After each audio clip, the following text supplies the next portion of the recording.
y paso a saludar entonces al economista, director del Centro de la Universidad Católica de Encuestas y Estudios Longitudinales, David Bravo. David, ¿cómo estás? Gracias por estar con nosotros esta mañana.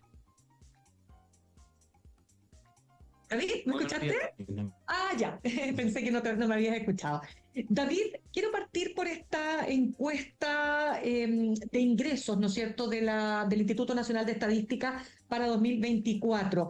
La mitad de los ocupados obtuvo un sueldo de 611.000, un ingreso, mejor dicho, de 611.162 pesos y el promedio fue de 897.000. Quiero preguntarte, esta cifra nos habla de, ¿estamos igual? ¿Hemos mejorado en cuanto a ingresos? ¿De qué nos habla?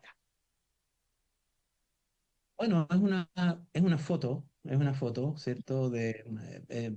Hay que recordar que estos son ingresos líquidos, ¿cierto? Sin descuento, no incluyen los descuentos y todo eso, porque, digamos, un promedio de 897.000 debe ser como algo así como un ingreso bruto de 1.200.000, ¿cierto? Como para más o menos conciliar estas cifras con las otras que uno ve, por ejemplo, cuando la Superintendencia de Pensiones saca también sus datos, ¿no? Pero Pero básicamente, en términos, la pregunta importante es qué es lo que nos están mostrando. Claro. Nos están mostrando un incremento de 3,7% el promedio entre el 2023 y el 2024. Y, pero en términos de la mediana, ¿cierto? La mediana que es justo el ingreso que tienen las personas que están como en la mitad, ¿cierto? En la mitad de la distribución de ingresos, Ujú. eh, vemos que el aumento es casi cero, ¿cierto? Eran en moneda del mismo valor, o sea, 610.000 pesos el 2023, 611.000 pesos el 2024. Y creo que sobre esto, lo primero que uno puede decir es que lamentablemente en economía no existen los milagros, ¿no? Y que la forma de incorporar los ingresos en la práctica, por ejemplo, tomemos 611.000 pesos. Se supone que al 2024 está el salario mínimo, ¿cierto? Ya está el salario mínimo con todo lo que aumentó. Y sin embargo, te das cuenta en el salario mediano se nota un nulo efecto, ¿no? Y la razón de eso es que cuando tú tratas de hacer algunas cosas por ley, digamos, y son forzadas porque no tienen que ver con la productividad ni nada por el estilo, eso te daña el empleo. Entonces, finalmente, las personas que quedan trabajando tiene poco efecto, ¿no? Tiene poco efecto. Y ese es entonces, yo creo que esa es como la primera, la primera lección que sale de Claro. acá. Y lo otro también, toda la otra cuadro en general que sale de los datos de la encuesta suplementaria de ingresos, más o menos repite un poco lo que ya conocemos, La brecha. que hay una brecha entre hombres y mujeres, ¿cierto? Esa brecha es un poco menor cuando es por hora, cuando se establece el número de horas que las personas tienen, pero igual es una brecha importante y en el caso de hombres y mujeres, esa brecha es más grande en los grupos de mayor educación, ¿eh? Es mayor, es más grande a nivel universitario. Después, lo otro es que también hay grandes diferencias por tamaño de empresa, o sea que efectivamente la, las remuneraciones van desde, no sé, eh, esto el equivalente a 897.000 o 900.000 pesos líquidos, ¿cierto? El promedio en verdad es de 544.000 en empresas muy chiquititas, a 1.200.000 líquidos, ¿cierto? En empresas grandes. Y así con todo, digamos, mayor tamaño de empresa, mayor remuneración y por supuesto que hay brechas también por nivel educacional, ¿ah? Ya, o sea, Eh, espérame, David, estamos hablando para dejarlo súper claro. Entonces, estamos hablando que estos ingresos son líquidos, o sea, ya se descontó toda la previsión, ¿no es cierto? Se descontaron, bueno, impuestos para los que pagan impuestos, evidentemente. Ya está descontado, este es el valor neto, o sea, líquido. Claro, esto es lo que la gente responde cuando le preguntan, ¿cierto? Y le preguntan Ya, en la práctica es lo que recibe, ¿cierto? Lo que recibe directo a su ok, exacto. bolsillo. Entonces, Bueno, de acuerdo. Entonces, tú lo que dices es que esto nos está mostrando particularmente la mediana, es decir, el corte cuando lo hacemos a la mitad, que no hubo impacto en del aumento del salario mínimo. no, no hubo impacto porque porque la mediana es la misma, ¿cierto? La mediana de 2024 es la misma del 2023. Y de alguna manera lo que está ocurriendo ahí es que, claro, tenemos el caso de que sube el salario mínimo, pero por otro lado también se afecta el empleo, ¿no? Entonces, eh, las medidas de... Por eso es que la medida muchas veces que la mejor manera, creo yo, de mejorar el ingreso, de alguna manera tiene que ver con que las posibilidades de empleo de las personas se incrementen y también, efectivamente, que tenemos que generar incrementos en productividad. Sabemos que tenemos una productividad que está estancada y eso no lo cambia una ley. No porque la ley diga páguese más a esto o hágase esto, al final la realidad es más fuerte y termina ahogando a las empresas. Y entonces el resultado final de esto lo va mostrando este tipo de estudios. Sí, mira, hay un punto que no quiero dejar pasar para pasar, por supuesto, a otros temas que tienen que ver con tu especialidad, David, pero por ejemplo, me llama la atención que en la masa de ingresos, es decir, todo lo que recibieron hombres y mujeres para el 2024, las mujeres ocupadas percibieron una masa de ingresos, o sea, el total del año 43,7% menor que los hombres ocupados. ¿De qué te habla esto? Eso es la consecuencia de dos cosas. ¿Ya? La brecha salarial y por otro lado el número de mujeres trabajando, ¿cierto? O sea, hay menor tasa de participación femenina y eso hace que entonces de la masa de ingresos, esos son los dos elementos que están afectando. Entonces, factor uno, el tema de la participación femenina. Sabemos que las mujeres, ¿qué es lo que sabemos? Sabemos que las mujeres ya recuperaron la proporción de mujeres que antes de la pandemia trabajaba. Esto fue el mes pasado y ya también se ven los datos del mes actual. ¿Ok? Entonces tenemos tantas mujeres como teníamos antes de la pandemia que están trabajando. Ya, Y eso en particular, el caso de las mujeres, es un 47,7%. dale. Está muy cerquita al 48% que había antes de la pandemia. O sea, del total de mujeres en edad de trabajar, 47% trabaja. Pero en el caso de los hombres, esa misma proporción es 66% aproximadamente. Ya.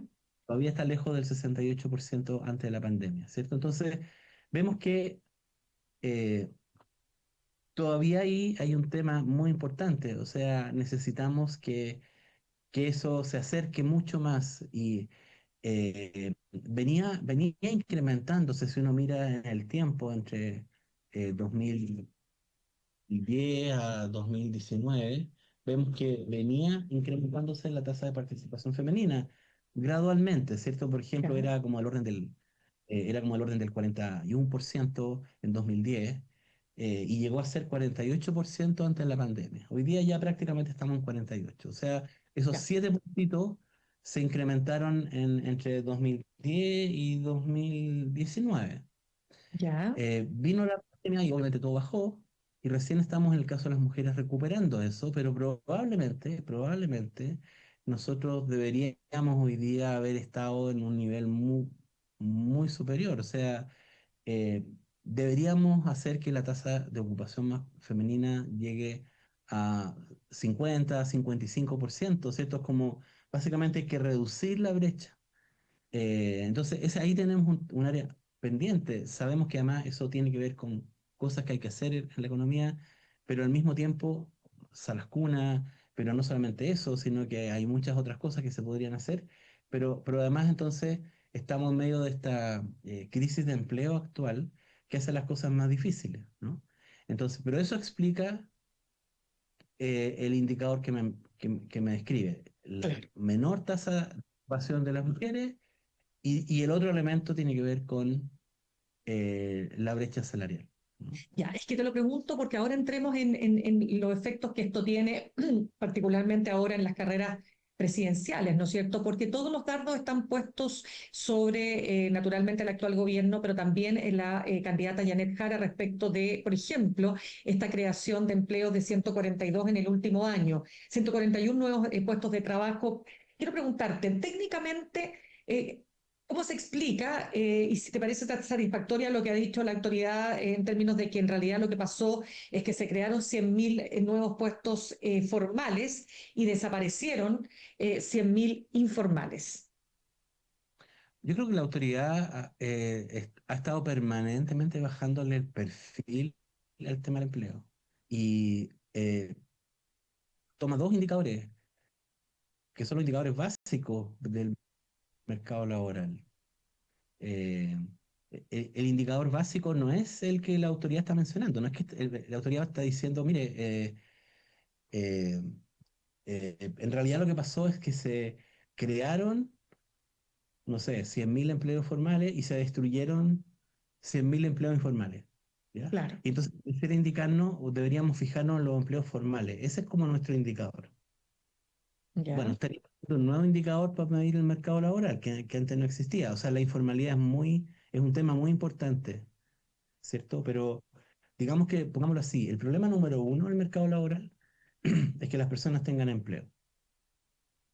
Después, la proporción del empleo informal o formal es muy relevante, pero es un tema que tiene que ver con la calidad del empleo, ¿cierto? Pero el problema número uno es cuando te falta empleo. Si te falta empleo, ¿cierto? Ahí el ingreso es cero, ¿no?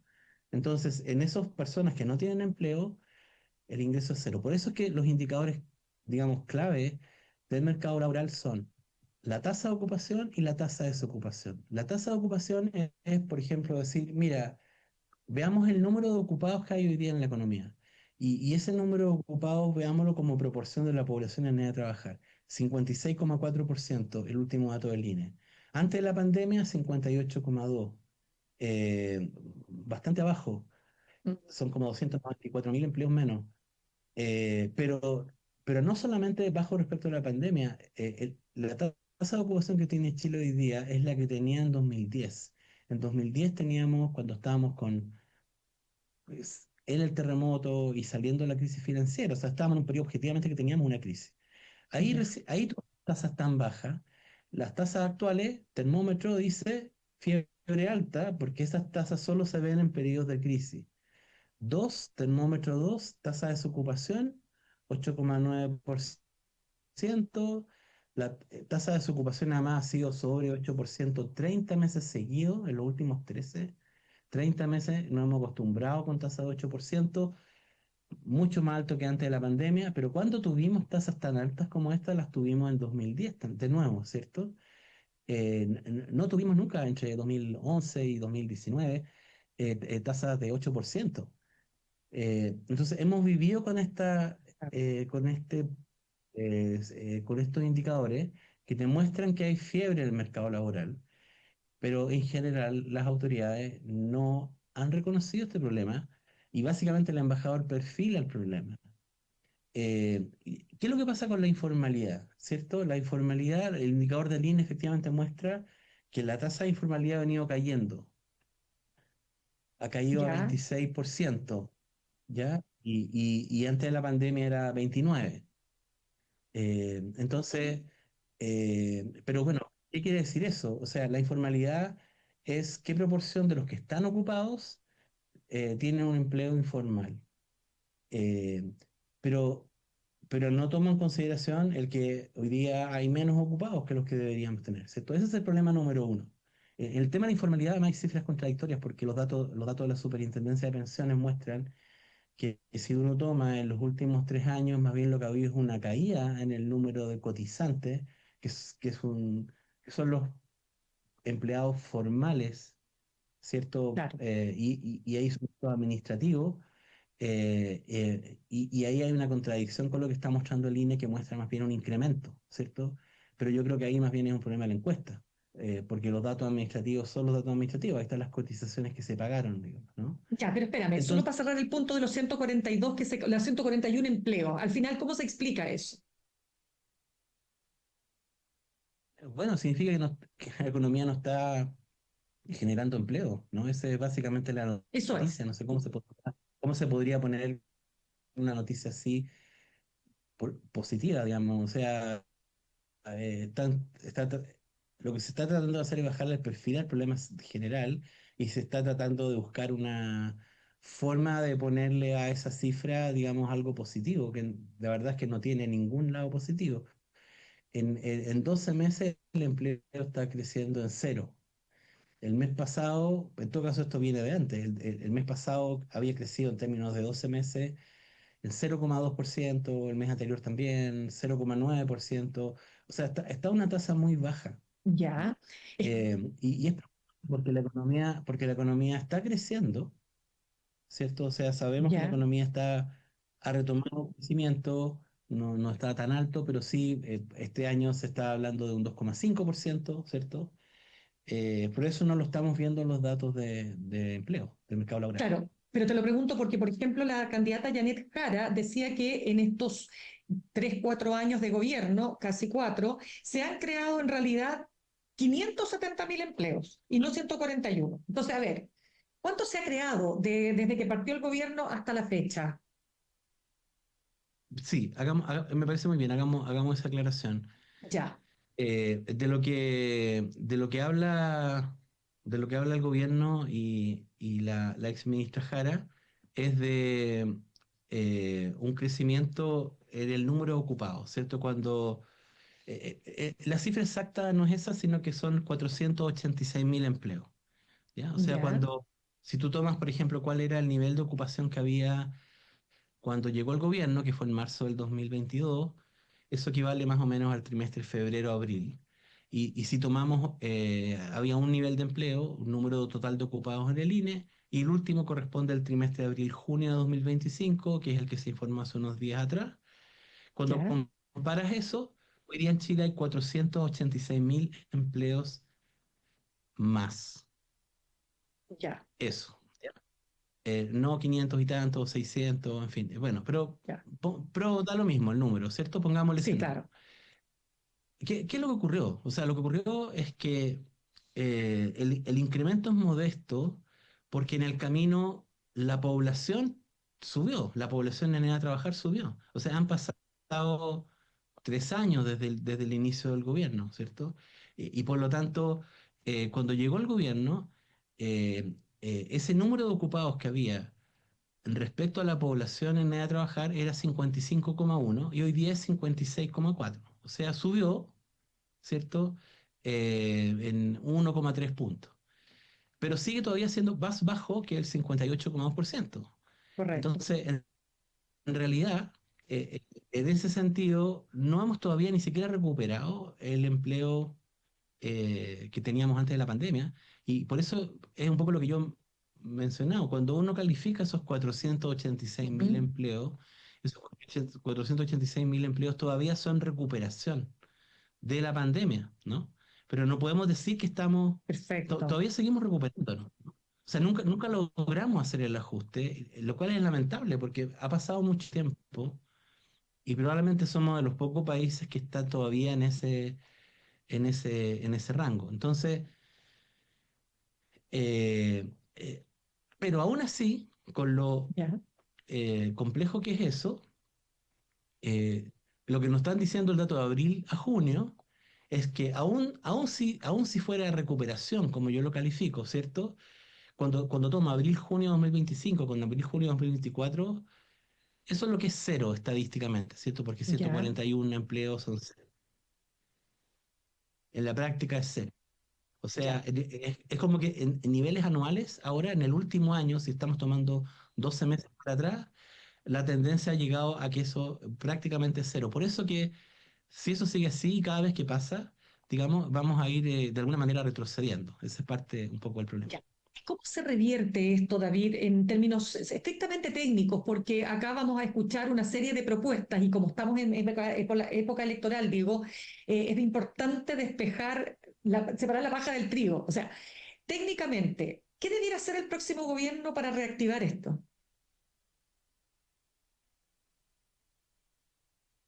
Me encantaría que fuera este gobierno que lo hiciera, porque aun cuando no ha reconocido que estamos en un problema, o sea, valdría la pena si lo reconoce y porque en el fondo tomaría algunas medidas. Lo que uno pensaría, ¿qué es lo que haces cuando hay una emergencia? ¿Qué es lo que harías si es que tú sabes que hay un problema en el mercado laboral, en una emergencia? Ya, ¿Qué es lo que haría cualquier gobierno? Digamos, ¿qué es lo que yo creo que ha hecho cualquier gobierno que ha tenido, por ejemplo, tasa de desocupación de 8%? ¿Qué es lo que haría? Y lo que habría hecho es haber tomado en serio el tema y haber dicho, bueno, ok, tenemos hoy día a lo mejor pocos recursos fiscales, pero los recursos que tenemos, ¿dónde los podemos poner? Podemos, mm, miremos por el lado de las inversiones, obras públicas. ¿Hay alguna obra pública que la podemos adelantar o tal vez que le podemos poner si tiene un turno que se haga en 2 turnos, por ejemplo? O sea, ¿cómo generamos más empleo en el corto plazo? Eso es pura emergencia. Esto es cómo ya, aceleramos los tiempos, ¿cierto? Es como, nada de eso hemos visto. No hemos visto ninguna de esas cosas. Por ejemplo, vemos que el gobierno mandó un subsidio unificado, que es como una reforma a los subsidios laborales de empleo, al subsidio de empleo juvenil y subsidio de trabajo a la ya, mujer. Lo mandó al Congreso, la mandó hace unas semanas atrás, digamos, si en verdad hubiera sido una emergencia, la habría tal vez mandado antes, pero bueno, lo que tengamos, ¿cierto? O sea, pongamos el acelerador en ese tipo de cosas, medidas que nos permitan decir, ya, vamos a poner estos subsidios para que en el margen, con los recursos que tengamos, los asignamos para el empleo. O sea, hacer del empleo una prioridad.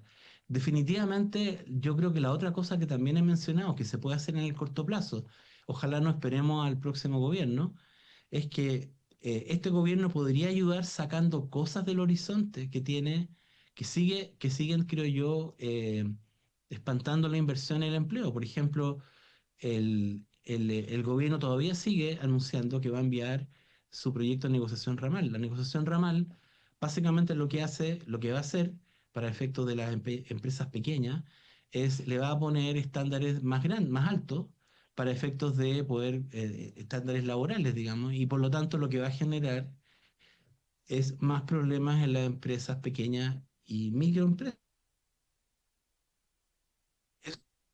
laborales. La señal de mayores costos hoy día la están sintiendo fuertemente las empresas pequeñas, ¿ya?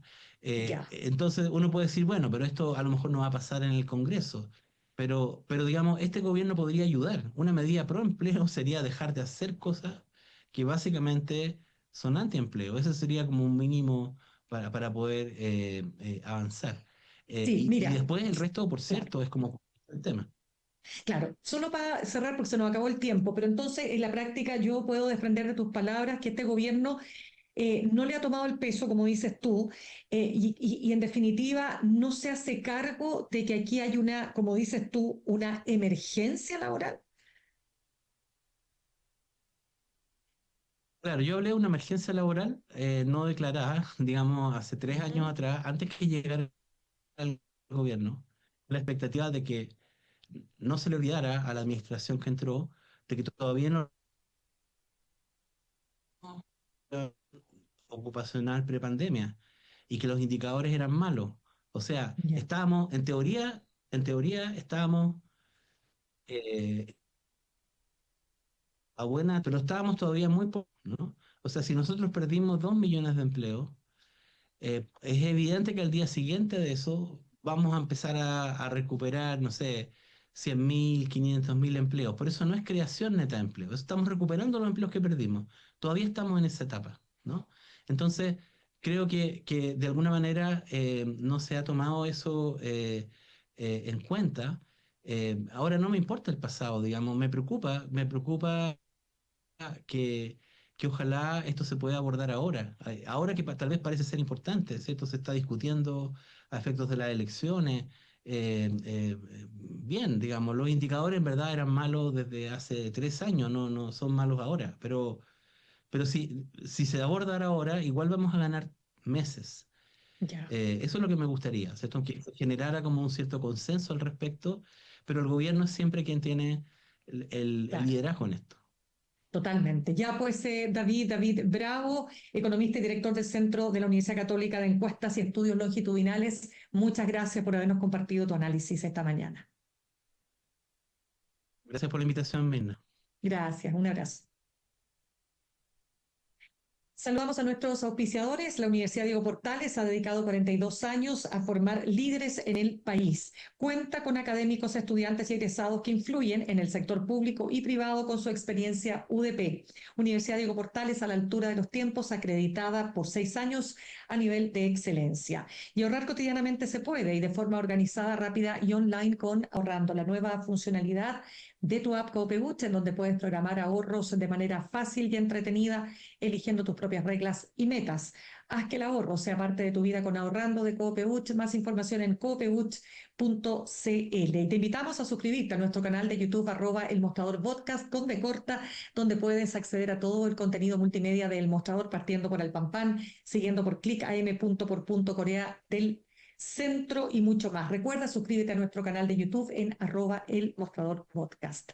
Me despido, nos reencontramos mañana a las 8 en punto. Que tengan un buen día. Copeuch Inversiones, el sitio donde todos pueden invertir, y Universidad Diego Portales, a la altura de los tiempos, presentaron Al Pan Pan en el Mostrador Podcast. Cerramos por hoy Al Pan Pan con Mirna Schindler. De lunes a viernes de 8 a 9 de la mañana, entrevistas para partir el día. El Mostrador Podcast, el poder de la independencia.